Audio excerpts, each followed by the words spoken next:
Get ready to hear the truth about America on a show that's not immune to the facts with your host, Dan Bongino. Oh boy, do I have a show for you today, folks. Do not go anywhere. Do not turn off the show. Do not delay the show. Do not pause the show and listen to the end. Matter of fact, I've got such a show for you today. I did something I never do. I didn't even brief Joe before the show. Right, Joe? Yeah. Because I want Joe's, it's not a joke, I want Joe's honest reaction. It is all now coming together finally, beautifully. Don't go anywhere. Welcome to the Dan Bongino Show. Producer Joe, how are you today? We will control your vertical. We will control your horizontal. Yeah, the outer limits. Yes. Remember that? Yeah. No diggity, no doubt. We are on it today. Stunning new piece yesterday at the Epic Times about George Papadopoulos, and some folks reached out to me, you know who you are, and a couple other folks from the media reached out yesterday as well, and it is now finally coming together just how devastating this thing was. So don't go anywhere. Let me get right to it. Today's show brought to you by our buddies at G-Code. G-Code. You know I'm a big supporter of the Second Amendment and your big R right to defend yourself, bear arms, defend yourself and your family. You know I'm a gun owner, a firearm owner. I carry my firearm for protection. Luckily, I live in the state of Florida where they respect your Second Amendment rights. And depending on your state's concealed carry laws, you want to protect your family when you go out, which is why you'll need a great holster to properly carry and secure your firearm. For more than 20 years, G-Code has produced what many consider to be the finest holsters in the industry. Today, they clearly lead the pack. These are 100% American-made products, all materials, all components sourced right here in the United States. The owners of G-Code holsters are military veterans, and they are meticulous about the quality, innovation, and workmanship of their products and their holsters. Excellence drives everything they do, and every product comes with a lifetime warranty. These are beautiful holsters. Whether you're military, law enforcement, or civilian, G-Code has a holster for you. Check out the all-new, this is really cool, G-Code Phenom in the waistband, inside the waistband holster. It's being hailed as a game changer for comfort and concealability. This is a must-have holster. Order online at range5, that's the number 5.com. That's range, the number 5.com, range5.com. Be sure to use promo code Bongino for 15% off. This is my new Inside the Pants holster. Check it out, range5.com, promo code Bongino for 15% off. All right, here we go. Get ready for the ride.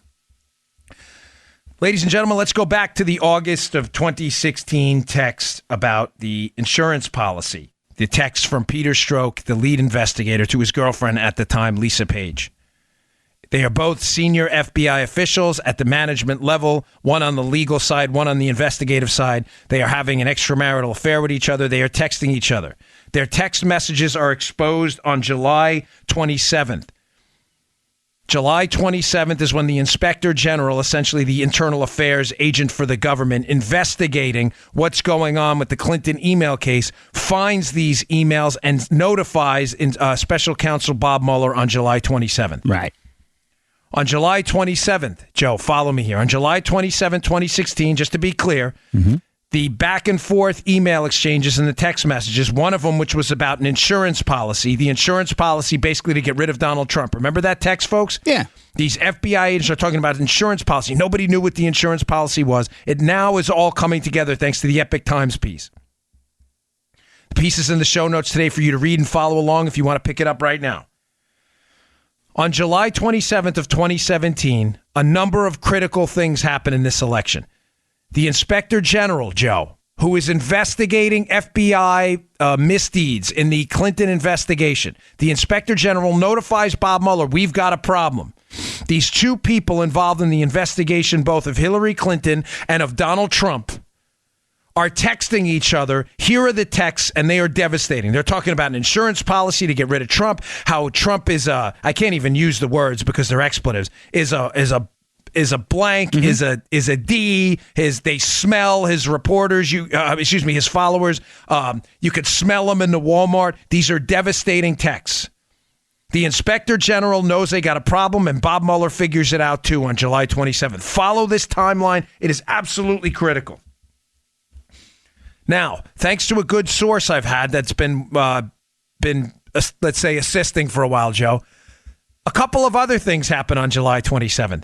So July 27, 2017 is the day Bob Mueller figures out his lead investigator in the Trump case is a dog, Peter Strzok. He also figures out that they were the people deeply involved in the Hillary Clinton case, and they are corrupted by these texts. There's no way they can credibly testify. Right. Now, Joe, what else happens on July 27, 2017? Think, buddy, you and I have talked about this before. Now, you're the producer. It's not your job to keep these dates in your head. Yeah. But when I say it, I know you remember it. Someone gets arrested on July 27, 2017 in a hurry-up arrest at Dulles Airport. That would Who be... is that? Papa D! Oh! Papa D! Yeah. Papa D. George Papa D in a quickie arrest. Yep. We're still not sure if there was an arrest warrant issued at the time. It seems like it was a PC arrest, a probable cause arrest at Dulles Airport. Why does that matter? It matters on that day on July 27th because, ladies and gentlemen, having been a federal agent, I'm telling you probable cause arrests. In other words, arrests not based on an arrest warrant. The only way I can explain it to you is police officers make PC arrests all the time. Right. When a police officer sees a street fight between Joey Bag of Donuts and Bobby Bag of Donuts and he makes the arrest, there's no arrest warrant. They didn't go to a judge and talk about the fight and get an arrest warrant. Why? Because it was based on probable cause, what the officers saw in their presence. Joe, are you tracking? Oh, big time, man. I've said to you repeatedly, if you're a regular listener to the show, that on the federal agent side, not the local policing side, right, but on the federal side of the ledger, these PC arrests are extremely uncommon. Judges don't like them. The U.S. Marshals Service doesn't like them. They want the paperwork in advance if possible. It's not illegal. It is perfectly ethical, moral, and legal to make a PC arrest. I'm simply telling you, Joe, and this is an important point, ladies and gentlemen. I'm telling you from an insider's perspective. It is simply unusual. They don't like them. It administratively complicates arrests. Judges don't like them. The predictability of the arrest goes out the window. They would much rather have an arrest warrant in their hands in advance. So would the Marshals Service. Again, not illegal, not unethical. But I'm telling you from experience, extremely uncommon. Because in the federal side, you're not a patrol officer. You don't just happen upon a crime as an FBI agent on the way home. You copy, Joe? Mm-hmm. That's not your job. Right. The police officers who, when I was with the NYPD, just happen to fall into observing a crime all the time. Sure. You turn a corner on the street, a guy's robbing someone, you get in a foot pursuit, you arrest him. There's no time to call a judge for a warrant.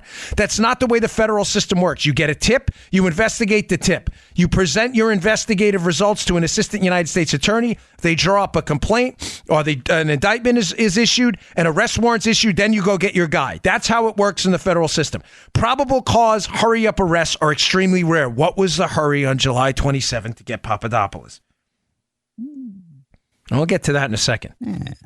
I always say remember the names. Joe, remember the date. July 27th. So we now have two things on July 27th. We now have Bob Mueller, special counsel, witch hunting Donald Trump, being notified that his lead investigators are corrupted. There's a hurry-up arrest at the airport of George Papadopoulos. Why the hurry? You need to shut someone up? Couple of other things happen on July 27th, and I can't thank this source enough. This was brilliant. Joe, don't you find it awfully convenient that the Republican members of the House that were investigating all of the malfeasance and misdeeds that went on in the FBI against Donald Trump and for Hillary Clinton in the shelving of her email case? Do you know what? Joe, just let me ask you a question. Yeah. You don't know the date in advance, right, but let me just, based on the conversation we're having now, the House GOP issues an urgent call via letter for a special counsel to investigate the FBI. All right. What date do you think that happened on? Let me just throw that out to you. Would you say July 27th? I was going to say that, Dan. You took the words right out of my mouth, baby. That's a great guess, Joe, and you'd be right. Ding, ding, ding, ding, ding. Joe's right again. Winner, winner, chicken dinner. Woo-hoo. All of a sudden, on July 27th, Mueller finds out his team is corrupted. Papadopoulos gets hurried up arrested at the Dulles airport on what we believe to be a PC arrest, very unusual. And the House GOP issues this urgent letter calling for a special counsel into misdeeds by the FBI during their Trump and Clinton investigations. Oh, it gets better, Daddy-O. Don't you go anywhere. I can see the look on your face. I'm pointing at him right now through our new high-tech video connection. Okay. What else happens on July 27th? Well, there's an interesting article that appears in Circa which is a newsy type outfit. I think a couple of people at the Hill and folks used to work there. But Circa is kind of like the Hill or Axios, Joe. All right. An article appears in Circa on July 27, 2017. Oh, wow. What's that article about? Something we talked about during this week's, I think it was Monday or Tuesday show, Joe. The article is about a lead lawyer for the FBI who's in a lot of trouble, buddy. A whole lot of trouble. Let me read to you the headline of this piece from July 27th, 2017. Exclusive. A top FBI lawyer is allegedly under an investigation for leaking classified information to the media. Who's that lawyer? James Baker. The guy we found out this week on Monday is under criminal investigation, but we found out July 27, 2017, didn't we? All on the same day. Now, let me read to you a quote from, I'm going to tie this all together. Don't go anywhere. This is from the July 27, 2017 Circa piece. 3 sources with knowledge of the investigation told Circa that James Baker is the top suspect in an ongoing leak investigation. Circa has not been able to confirm the details of what national security information or material was allegedly leaked. All this gets better, Joe.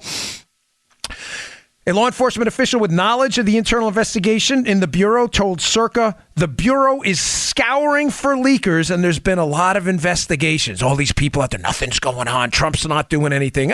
You sure about that? This was July 27 of 2017. It gets better. Skip to the next paragraph. James Baker is a close confidant of former FBI Director James Comey. And recent media reports suggest he was reportedly advising the then FBI Director on legal matters following private meetings the former director had in February with President Trump in the Oval Office.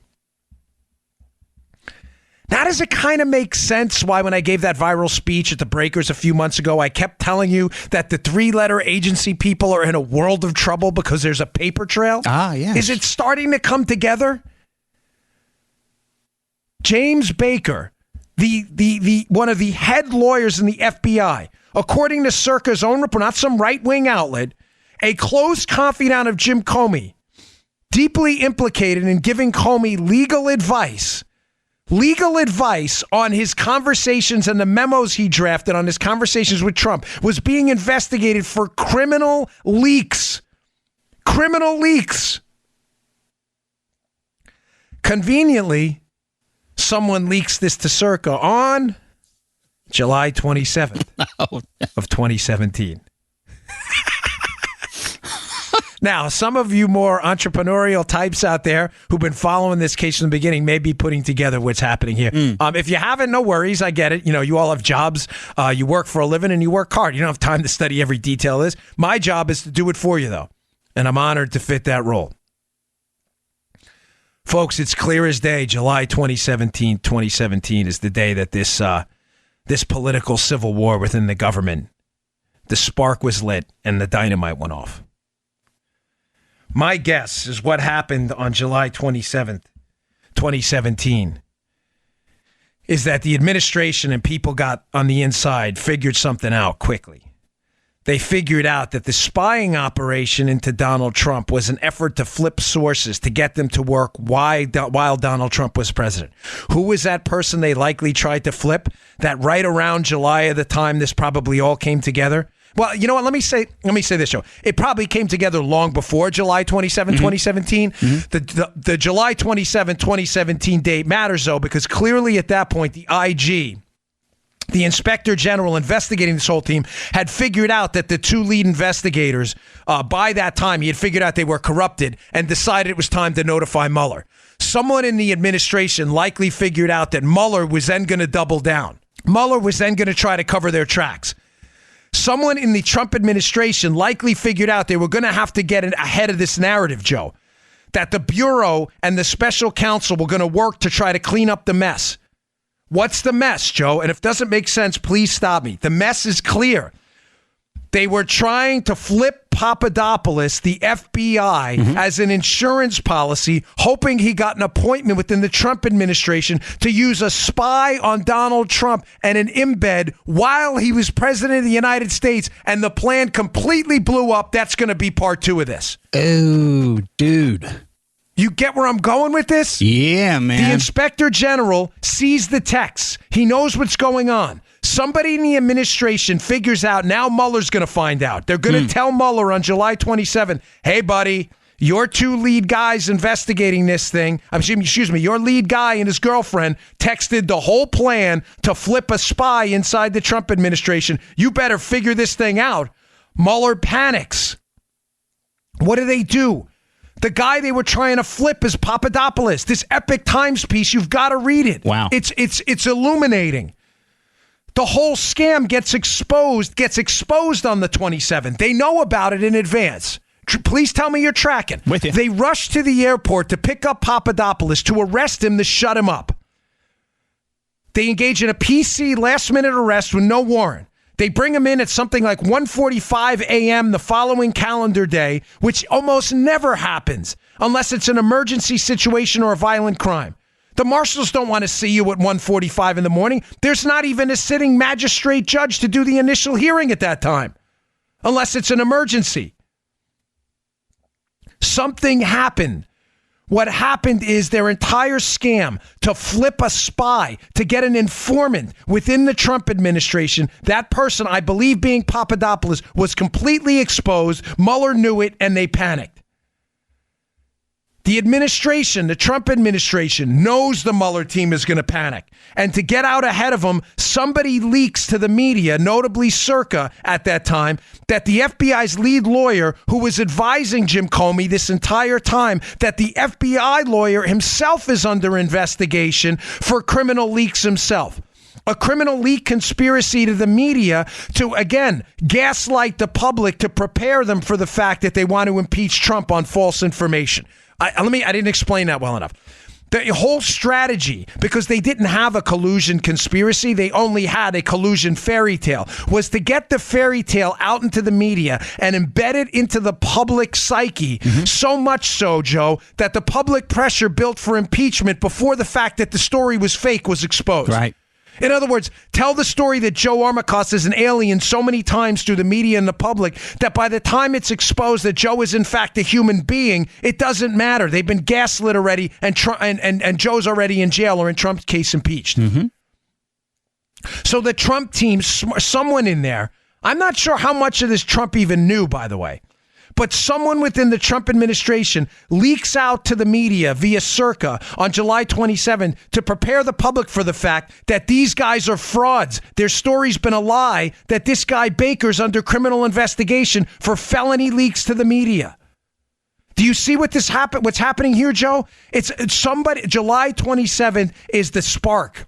Somebody lights the fuse for the stick of dynamite that is going to go off on July 27th. They know it, and it becomes a back and forth tit for tat. Mueller goes and has Papadopoulos locked up at the airport on a rush PC arrest to shut him up because he doesn't want Papadopoulos talking about the efforts to flip him to get him to work against the Trump administration. Why not, Joe? Obviously, because the Democrats and the liberal media don't want the story out there that they tried to recruit a spy to work in the Trump administration for a sitting president based on a false story. Is this incredible? The same day, the House GOP investigating this, the Republicans who've been read in on this, who know the whole story, Joe, that they tried to flip Papadopoulos, the Bureau, that is, calls for a second special counsel to look into this. This cannot be a coincidence. No. The leak, the Papadopoulos arrest, and the House GOP calling for a second special counsel. This is not a coincidence. This is all on the same day. This is the day the stuff hits the fan. Clearly, people who were not read in on the backstory here are failing to put this together. And I want to really applaud a couple of the folks out there who've been amazing, who have been doing a lot of this stuff as well. It's a whole bunch of stuff going on that all comes together here, Dan. But on top of that, it's almost surreal because this isn't supposed to happen in the United States, and it's really, really hard to grasp, man. I mean, this is really supposed to be a constitutional republic, Joe. This is supposed to be a country that respects big R, God-given rights. Yes. That's not what happened here. That's the weaponization and abuses by the FBI and the IC, the intelligence community here, are legion. It is disgusting what happened here. Yeah. Now, what were they covering on July 27th? So part A of this show, our first 20 minutes was setting you up for this critical piece in the Epic Times yesterday. Part A of the show describes on July 27th how this entire scam and scheme is exposed. Mueller panics because now he knows his lead investigator's texts have exposed the efforts to spy on the Trump team and Trump while he's in the White House to get some spies. To get some informants, I should say, to be more precise in my terminology. Mueller panics, the House GOP freaks out, and the Trump administration, someone within it, leaks out the story to get ahead of this. That Baker and Comey are frauds too and have been a part of this thing. What were they hiding? Folks, it all goes back to the August 2016 text by Page to Stroke, how I opened up the show about the insurance policy. That think about it as an insurance policy in case you die before you're 40 or whatever Stroke says there. Everybody's been wondering, and a lot of the House GOP members who are read in on this, Nunes, Jordan, and others, have consistently focused on this text as being a source for trouble for the FBI, Joe. What was the insurance policy, the FBI agent leading an investigation in Trump? What insurance policy were they talking about? It seems crystal clear right now, Joe. Let's move a transition to part B of the show. That insurance policy was an effort to flip George Papadopoulos against Donald Trump. That failed and failed miserably. Let me walk you through this. George Papadopoulos is interviewed on January 27th. He's interviewed on January 27th of 2017 by the FBI. Mm-hmm. He's interviewed again in February 16th. He's interviewed again, and in the statement of offense they used to charge Papadopoulos, they say that Papadopoulos reiterated his claims that he wanted to help the FBI. Reiterated, Joe, meaning it was iterated the first time. Yeah.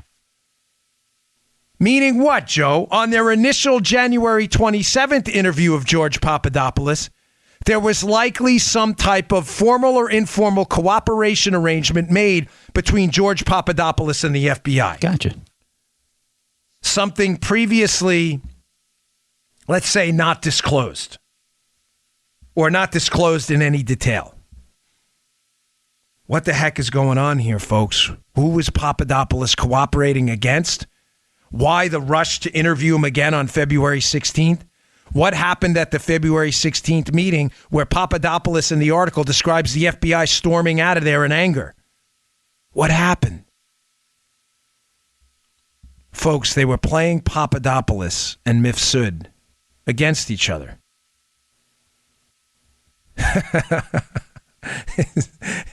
It's so obvious now. It's clear as day. The sun's finally come up. The FBI needed a source within the Trump campaign. They interview him January 27th, 7 days after Trump is inaugurated president. Now, if you notice in the statement of offense against Papadopoulos, Mueller's own statement of offense charging Papadopoulos with false statements for the FBI, the timeline jumps around dramatically. It jumps around from August all the way to January. Now, John Solomon has brought this up at the Hill, and I brought this up on the show months ago. Yes, we did. Remember, Joe? How Solomon said a while ago. Solomon knows the whole story. Solomon has another piece in my show notes today that I'm hoping to get to. That's another bombshell.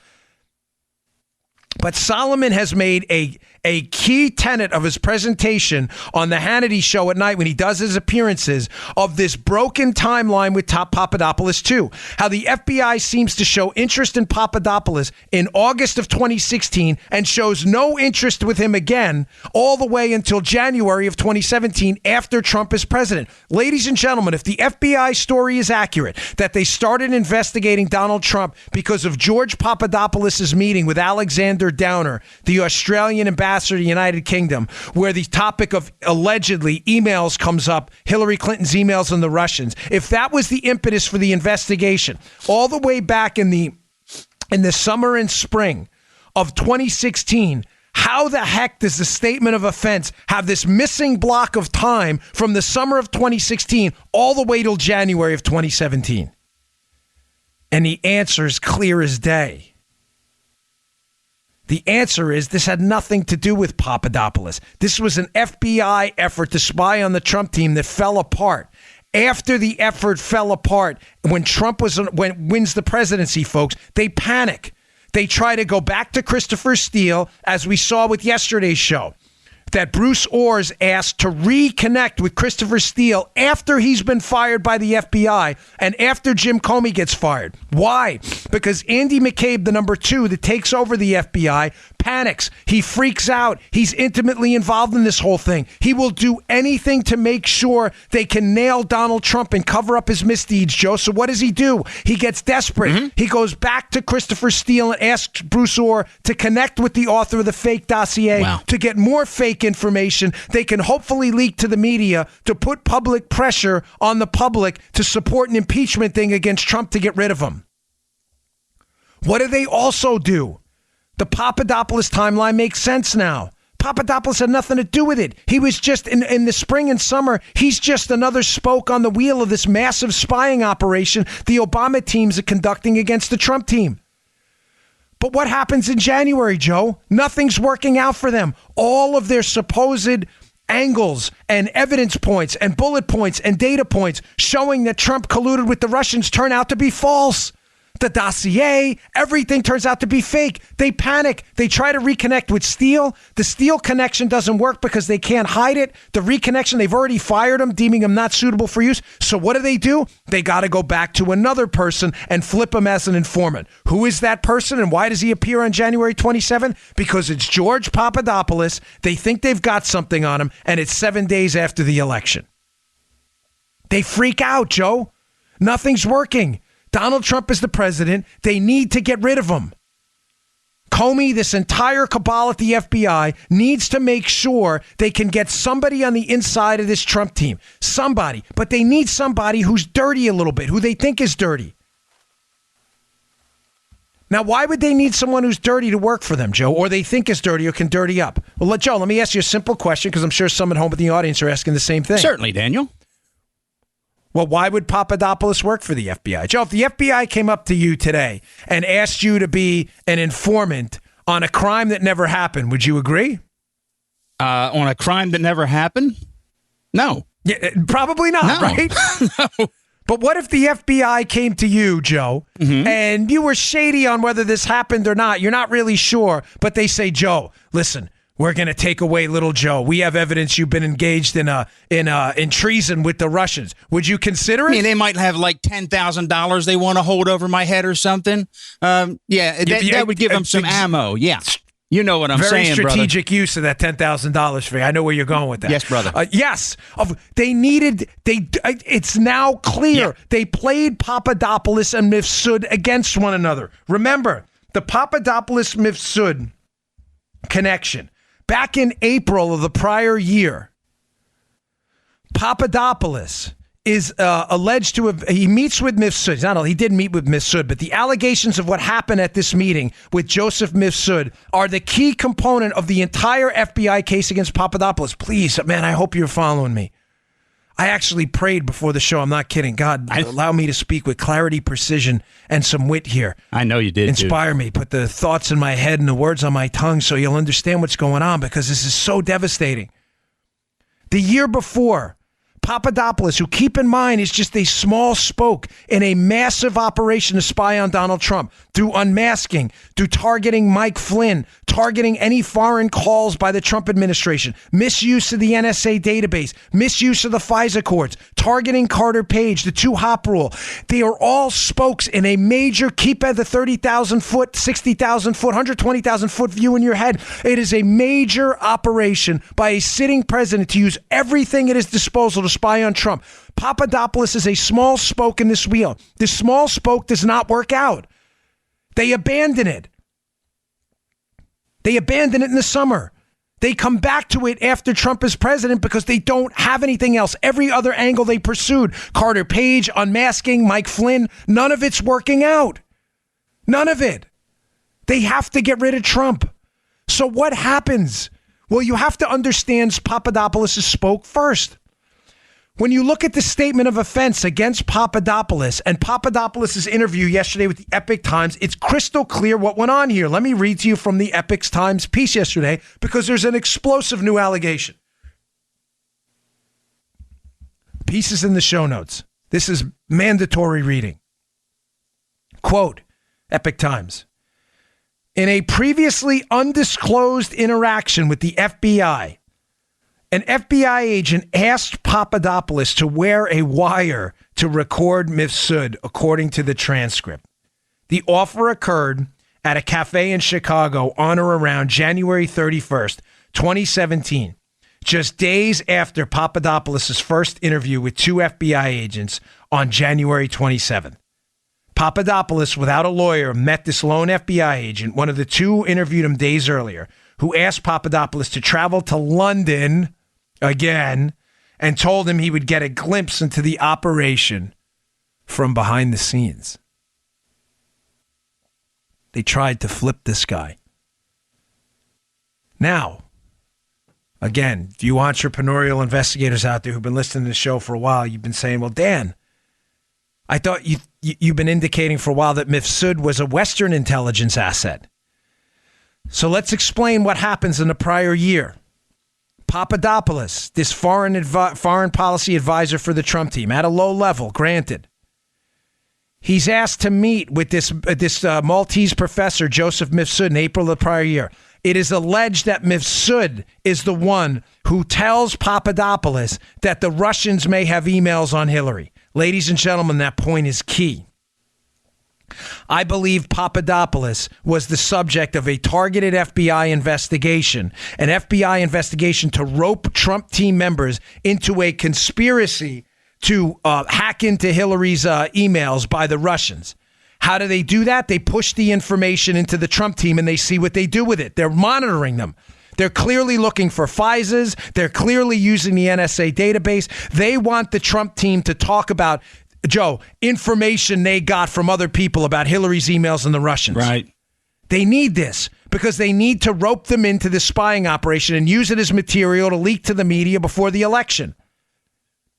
And God forbid, after the election, if Trump gets elected, to use him for impeachment. Are you tracking me?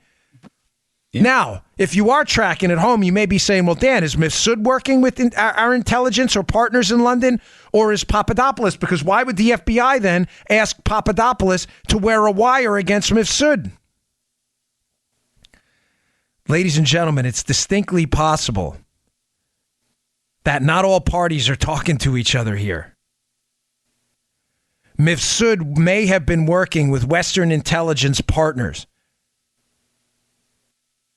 while the law enforcement side of it, the Bureau, may have initially been unaware of this. Remember Lisa Page's commentary from yesterday.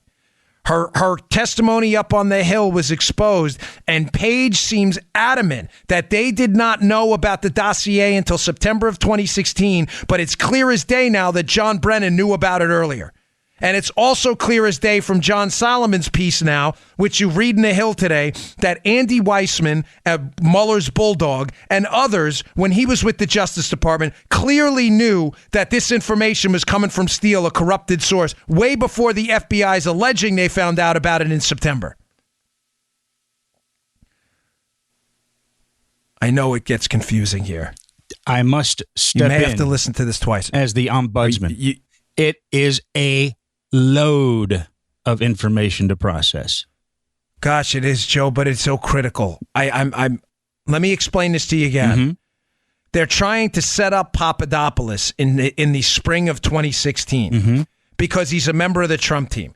They push onto him information from Mifsud about Russian emails, emails from Hillary being held by the Russians in an effort to get Papadopoulos to play ball with it, to contact people on the Trump team. Hey, this is great. Look, the Russians are going to work with us and get us Hillary's emails. You follow that part. Yeah. You tell me, please tell me you do. Good. Okay? Yeah, we're good. It's a setup. I'm suggesting to you that setup may have been an IC setup by people in the intelligence community working with Five Eyes partners in an effort to set up a member of the Trump team. To do what? To leak that information to the media if Papadopoulos plays ball. Look, the Trump team wants to work with the Russians to get Hillary's emails in an effort to do two things at the same time, Joe. In an effort to undercut the Trump team's credibility, and secondly, to make the Hillary email scandal go away by making it look like it's a foreign operation with Trump. You tracking? Big time. That's step one. Needed the recap, dude. Okay. Good, and feel free to stop. This is why you're here. Well, you're here for other reasons too, but that's your most important role.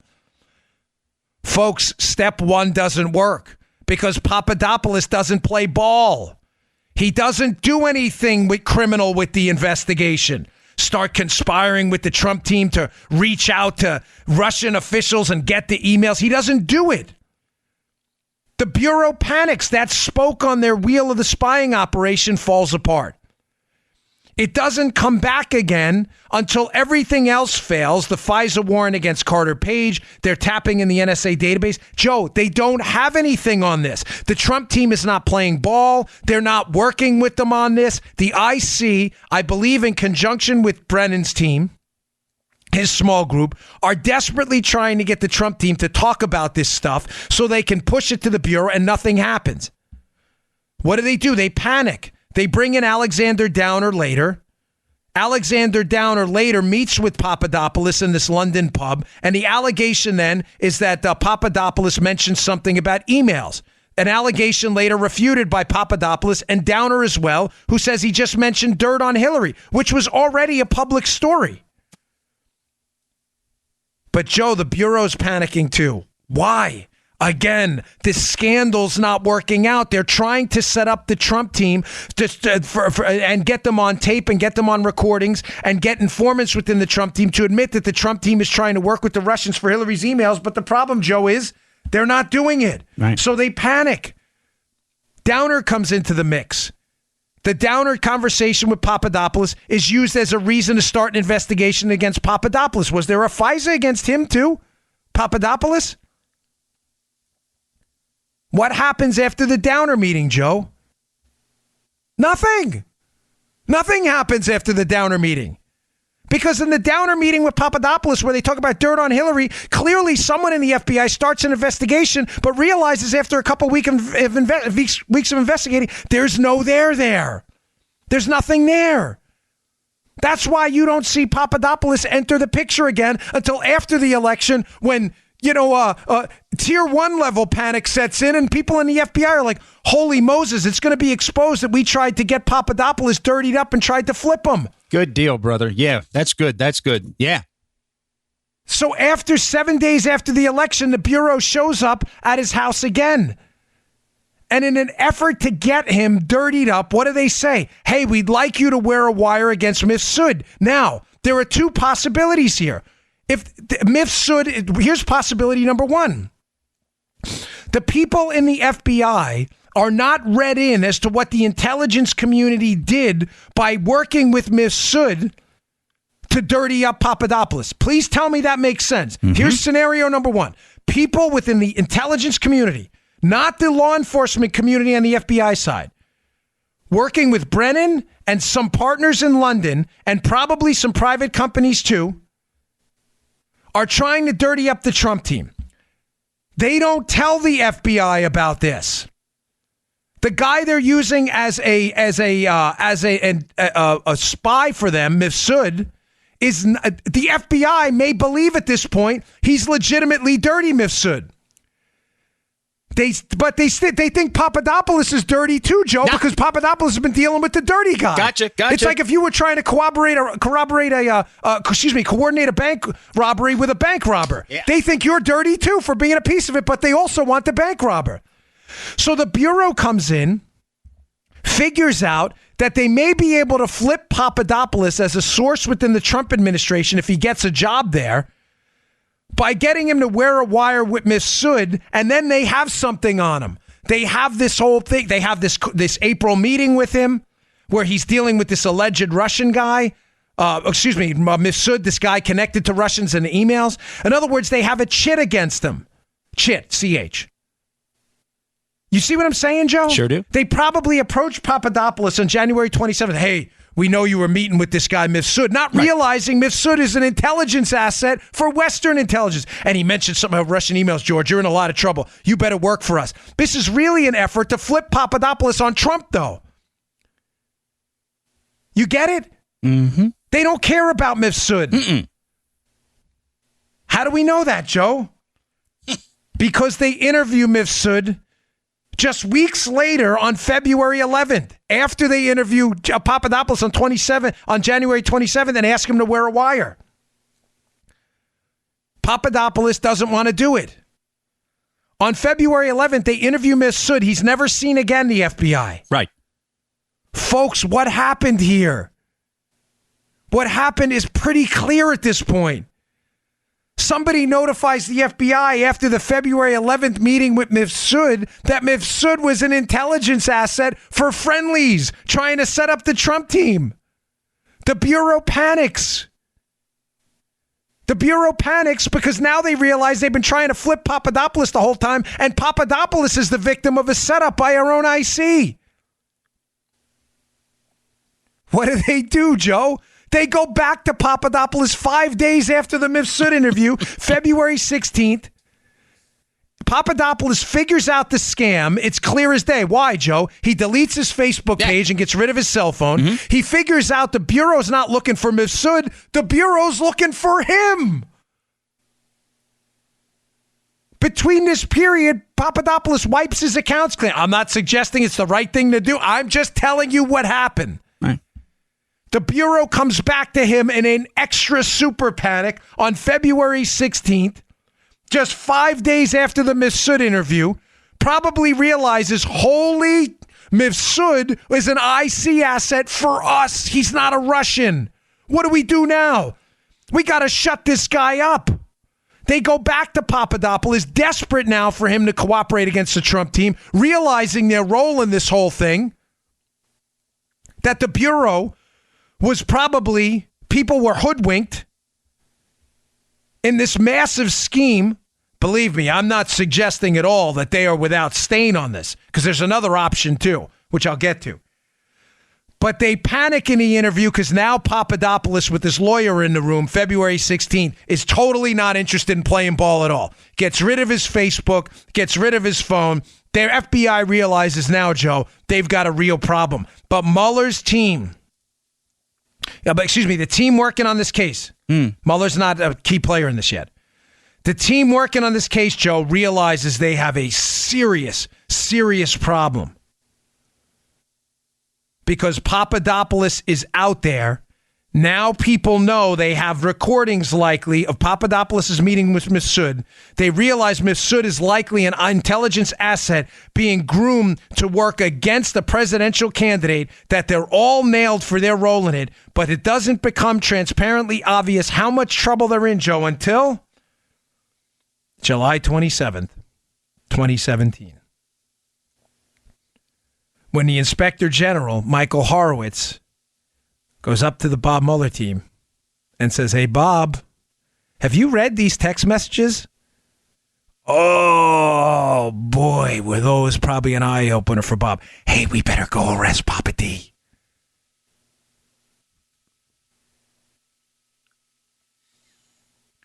I have another option for you. All right. Let me just get through this. Let me read this. Because don't go anywhere. There's another potential. I'm leaning towards that first option I told you, that the Bureau was entirely unaware that Mifsud was a Western intelligence asset. They needed to flip Papadopoulos. They figured this out on February 11th. That's why Mifsud disappears to never be seen again. The Bureau panics too. Look what we did. We're going to get busted. Trump's going to figure this out. He can declassify all this. You better go arrest Papadopoulos. Mifsud, don't show your face, like ever. All right, today's show also brought to you by one of my favorite new apps, Robinhood. It's an investing app that lets you buy and sell stocks, ETFs, options, and cryptos, all commission-free. This thing is so super easy to use, folks. I love this app. They strive to make financial services work for everyone, not just wealthy folks. It's a non-intimidating way for stock market newcomers to invest for the first time with real confidence. A great app, comes highly recommended. Simple and intuitive, clear designs with data presented in an easy-to-digest way. This is one of the best parts about it. There's no commission fees here, folks. Other brokerages can charge up to $10 for every trade that eats into your money. Robinhood doesn't charge commission fees. They trade stocks and you keep all of your profits. It's easy to use. It is easy to understand charts and market data. I'm not kidding. You don't have to be a financial analyst to read their charts. They are written out so elegantly and beautifully. You can go, oh, that makes sense. You can make your own decisions on how to place a trade in just 4 taps on your smartphone. The Robinhood web platform also lets you view stock collections, the 100 most popular, entertainment, social media, whatever you want, and analyst ratings of buy, holds, or sells for every stock. You can learn how to invest as you build your portfolio, discover new stocks, and track favorite companies with your personalized newsfeed. You can custom notify stuff for price movements so you never miss the right moment to invest. Robinhood is giving our listeners a free stock today, like Apple, Ford, or Sprint, to help build your portfolio. Sign up at Bongino.Robinhood.com. Make sure you get this right. That's Bongino.Robinhood.com. Bongino.Robinhood.com. This is a really, really terrific app for those of you at home interested in investing and looking to make it easy and versatile. Bongino.Robinhood.com. Please check it out. Folks, there's another possibility here to this massive, massive scandal. We now know that despite the Democrats' protestations otherwise, that Andy Weissman, who's on the Mueller team, according to John Solomon's latest piece, is aware that the FBI's primary source of information in the Russian collusion thing, Steele, is corrupted. Apparently, Bruce Orr briefs, this is according to the Solomon piece, people at the Justice Department, while Andy Weissman was still there, briefs them, briefs McCabe at the FBI and others, and when he tells them about the information in the Steele dossier, Bruce Orr, under oath in Congress, Joe, has said that he was clear as day that this was potentially corrupted information that was the result of a guy who didn't like Trump. Now, this is new. As Sean Hannity said last night, he's right. They knew. They knew the whole time. The Democrats and up in Congress, folks, and the media has been insisting the entire time here that when the dossier information was presented to the FISA court to spy on the Trump team, that people in the FBI were unaware of the political motivations of the document. People in the DOJ were unaware. That is not true. Let me read to you from John Solomon's piece. But Orr's contacts about the Steele dossier weren't limited to the FBI. Listen to the dates, Joe. The date of the insurance policy text from Peter Strzok is August of 2016. Orr briefs the Justice, he said in August of 2016, nearly 2 months before the FISA warrant was issued, that he was asked to conduct a briefing for senior justice officials. Listen to who's in this briefing. Those he briefed included Andrew Weissman, then head of the DOJ's fraud section, Bruce Schwartz, longtime head of the DOJ's international operations, and Zainab Ahmad, an accomplished terrorism prosecutor who at the time was assigned to work with Lynch as a senior counsel. She is now on the special counsel with Andrew Weissman as well. Now do you understand the cleanup operation? Mueller's bringing in all of these people who were briefed as far back as August of 2016 about a dossier that later turned out to be false from a guy, Christopher Steele, who Bruce Orr told them was a corrupted source. Now do you understand why Mueller was the only guy who could possibly be appointed for the special counsel who could clean up this mess? Because he was going to hire the people involved in the mess. Of course they were going to make their role in it go away by keeping the attention on Donald Trump. Right around the same time, Bruce Orr is telling them about this phony dossier. Stroke probably catches on. He's the lead investigator in this case. Remember, he texted his girlfriend in another text exchange, Joe, that there's probably no there. Right. When talking about the investigation of Trump. Lisa Page has said in Congressional Hill testimony, in Capitol Hill testimony, that by the time they had that got the FISA warrants, that it still could have been literally nothing. What does this tell you, Joe? Now it makes the insurance policy text in August of 2016, around the same time, makes sense. Mm-hmm. Clearly, Stroke, who's an experienced but rather dopey investigator at times, but is the lead investigator on this case against Trump, clearly figures out that this is a garbage case. They need an insurance policy. What is the insurance policy? The insurance policy at this time is clearly going to be the work they do on George Papadopoulos to flip him to get Papadopoulos to work. Folks, this thing, it's so devious and disgusting. I just want you to take some solace in the fact that I'm absolutely convinced that all of these players are going down. They have left a massive, massive paper trail. Now, I want to get to two more things. I teased before the read, and I don't want to leave this out because I want to get to one more thing before the end of the show as well. There's another option here. So let's pull this back out and summarize the whole show.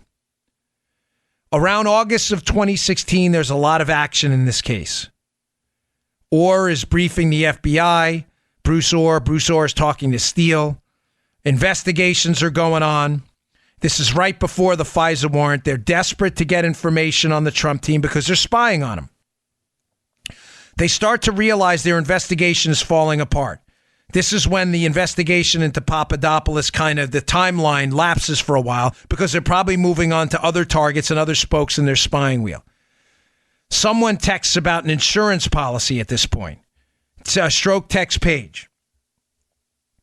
The insurance policy is likely the flipping of people within the Trump team, notably Papadopoulos being one of them, trying to dirty up Papadopoulos to get him to be a source while Trump is campaigning and get him to be a source afterwards. It doesn't work out. Papadopoulos figures out when they come back to him in January. Papadopoulos figures out what they're doing. They ask him to wire up against Mifsud. They likely figure out Mifsud is an IC asset in their interview on February 11th. They back off that on the Mifsud side. Mifsud disappears. They go back to Papadopoulos February 16th to try to shut him up.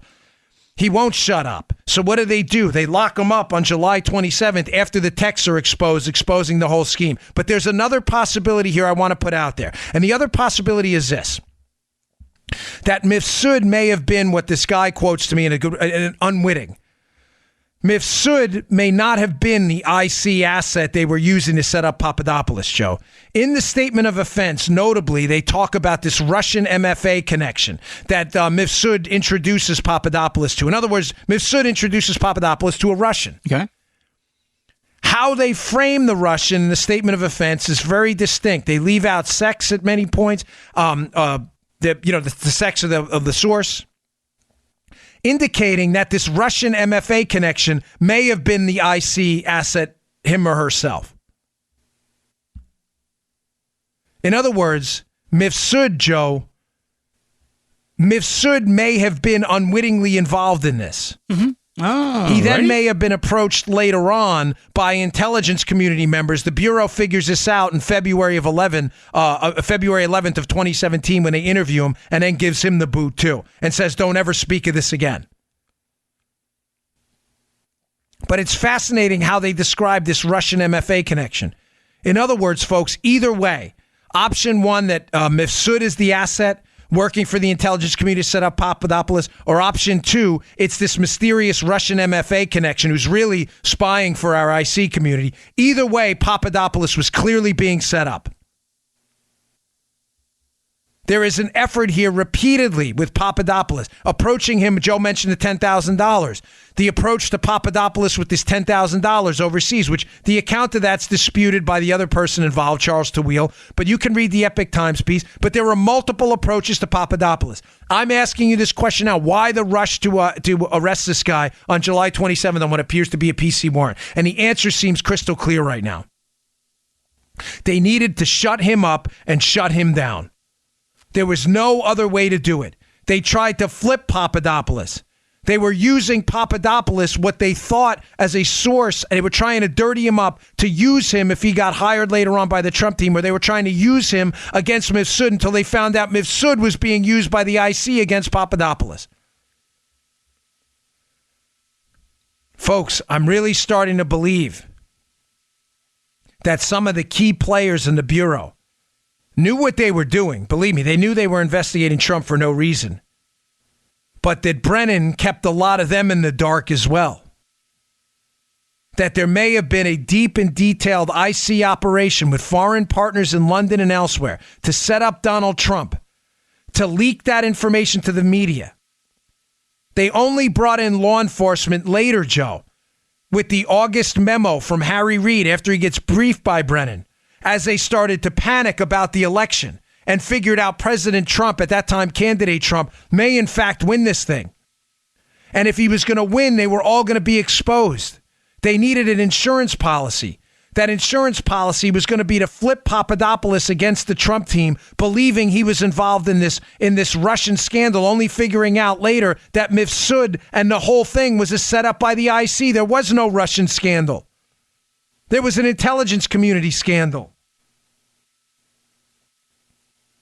Hence the July 27th political civil war date, where Mueller figures out the team he's been using the whole time has been corrupted.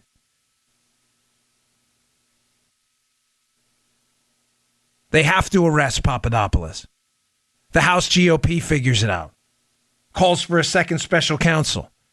And conveniently, someone leaks to Circa about a top FBI lawyer working with Comey who may have been involved in a scheme to leak information to the media.